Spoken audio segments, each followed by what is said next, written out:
Lahat ng bagay ay may katapusan. Kwento, libro, pelikula, tao. Pati ang mga bituin ay mamamatay din. At sa lahat ng mga bagay na tiyak na magtatapos, may isa na pare-pareho tayong kasali. Ang universo na mayroon din palang hangganan. Bagamat imposibleng matukoy ang eksaktong oras ng pagtatapos ng universo, dahil sa bagong tuklas ng agham, nailarawan natin ang tatlong pangunahing posibleng senaryo ng katapusan nito. May isa na para sa akin ay pinaka nakakatakot sa lahat dahil ang mga magiging epekto nito ay literal na nakakasira.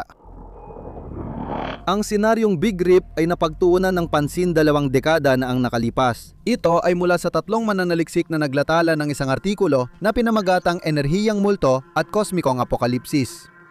Dito nila inilalarawan ang pag-uugali ng universo kung saan ang bilis ng paglawak ng kalawakan ay eksponensyal.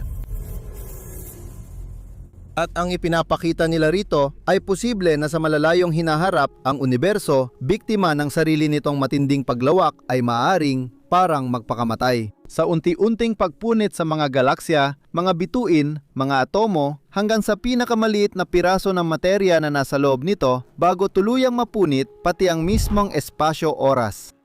At para lang sa kasiyahan na makita ang universo na namamatay, susuriin natin ng detalyado at madugo ang senaryong ito na maaaring hindi rin naman ganoon kalayo sa atin sa hinaharap. Nagsisimula ang kwento sa malayong hinaharap.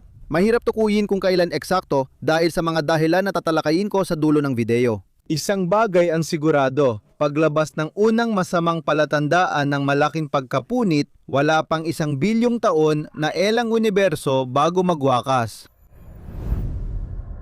Ang Big Rip ay hindi bigla ang katapusan, ngunit palaging nagsisimula ito sa parehong paraan. Sa malawakang pagmamasid sa kosmos, mapapansin na ang paglawak ng kalawakan ay biglang nagsimulang bumilis ng eksponensyal. At sa universo na ito, na mabilis ang paglayo, ang kalaliman ng kalawakan na dati nang napadilim dahil sa paglawak ay biglang nawawalan ng liwanag ng hindi pangkaraniwang bilis na para bang ang kosmos ay tinatangay ng isang nagngangalit na dagat ng kalawakan. Kapag tiningnan sa pamamagitan ng ating mga teleskopyo, ang mga malalapit na superkumpol ng mga galaksya ay nagsisimula ng magkahiwa-hiwalay. Dahil natatalo ng pabilis na paglawak ng kalawakan, ang grabidad na nag-uugnay sa kanila. Ang mga landas ng mga galaksya na nasa gilid ng mga kumpol na ito ay nagsisimulang humaba at sila ang unang nahihiwalay at nagsisimulang magpalutang-lutang mag-isa sa malalawak na puwang ng kalawakan. Ang pagkakawatak-watak ng malalaking grupo ng galaksya ay tumatagal ng daan-daang milyong taon. Sa huli, lahat ng galaksya, kabilang ang atin, ay magpapalutang-lutang mag-isa sa kalawakan, walang gravitasyonal na ugnayan. Kasabay nito, ang eksponensyal na paglawak ng kalawakan ay halos tuluyang nag-alis ng liwanag sa kalaliman ng kalawakan, kaya't ang daang gatas ay naging isla ng liwanag sa karagatan ng halos purong dilim.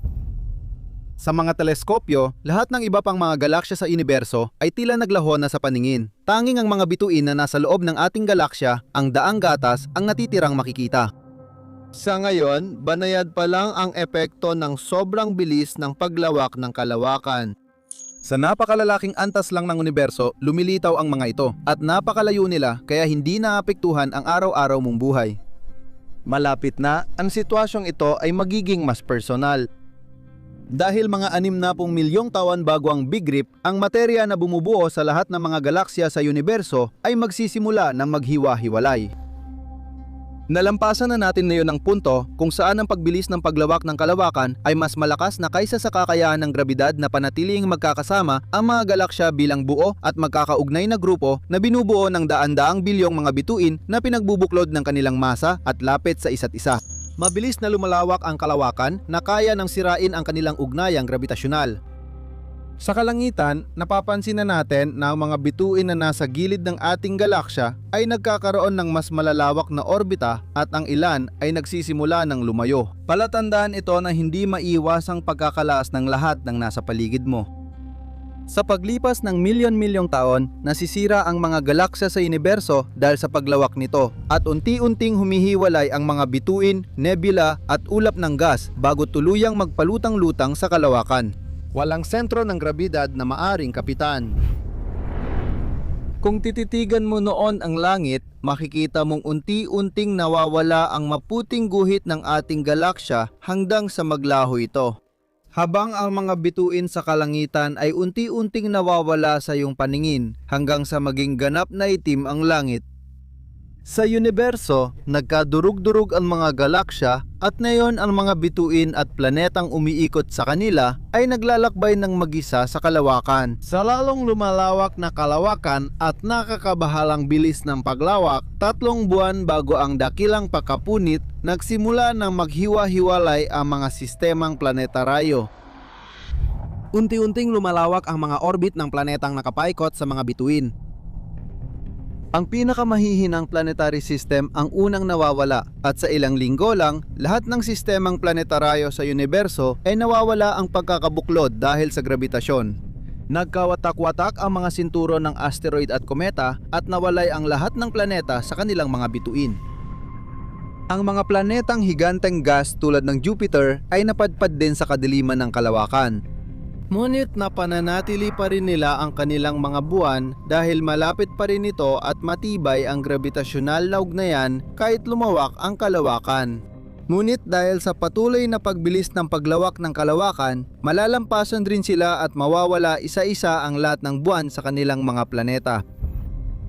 Sa puntong ito, ang universo ay binubuo na lang ng mga nag-iisang bagay sa espasyo-oras na lumalawak ng napakabilis kaya hirap makalayo ang liwanag mula sa mga bituin. Na ang mga bituin at mga planetang palutang-lutang ay nananatiling buo at hindi nagkakahiwa-hiwalay dahil sa lakas ng grabidad na sa kanilang sukat ay kaya pa ring lampasan ang epekto ng napakatinding paglawak ng espasyo. Nasa bingit na sila. 30 minuto bago ang malaking pagkakahiwalay, unti-unti nang nagkakahiwalay ang mga katawang singbigat ng daigdig. Binabalatan mula ulo hanggang paa, parang hinating mga bola ng clay. Napapansin nilang mabilis na nawawala sa kalawakan ang kanilang atmosfera, karagatan kung meron, at mga batong bumubuo sa kanila. At ito ay hinahatak mula sa kanila sa napakabilis na bilis. Pagkatapos, ang patuloy na bumibilis na kalawakan ay nagsisimulang wasakin ang pinakamabibigat na planeta bago tuluyang salakain ang mga bituin. Ang mga ito na hindi masukat ang bigat kumpara sa mga planeta ay tumatagal pa ng ilang minuto bago rin sila tuluyang madurog at mapira-piraso. Sa malalaking sukat, sumuko ang grabidad na hindi na kayang pagdugtungin ang mga bagay dahil sa mabilis na pag-unat ng kalawakan. Ang espasyo-oras ay may eksponensyal na pagbilis na lampas na sa ating pangunawa. Kaya kahit na makapagtago ka pa sa kalawakan sa loob ng isang nakabaluti at siksik na esfera, wala pa ring makakapagprotekta sa iyo mula sa mangyayari.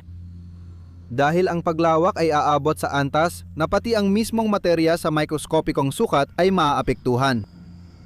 10⁻⁻17 segundo bago ang malaking pagkawasak, ang espasyo sa pagitan ng mga elektron at nukleo ay lumalawak ng mas mabilis kaysa sa bilis ng puwersang nag-uugnay sa kanila.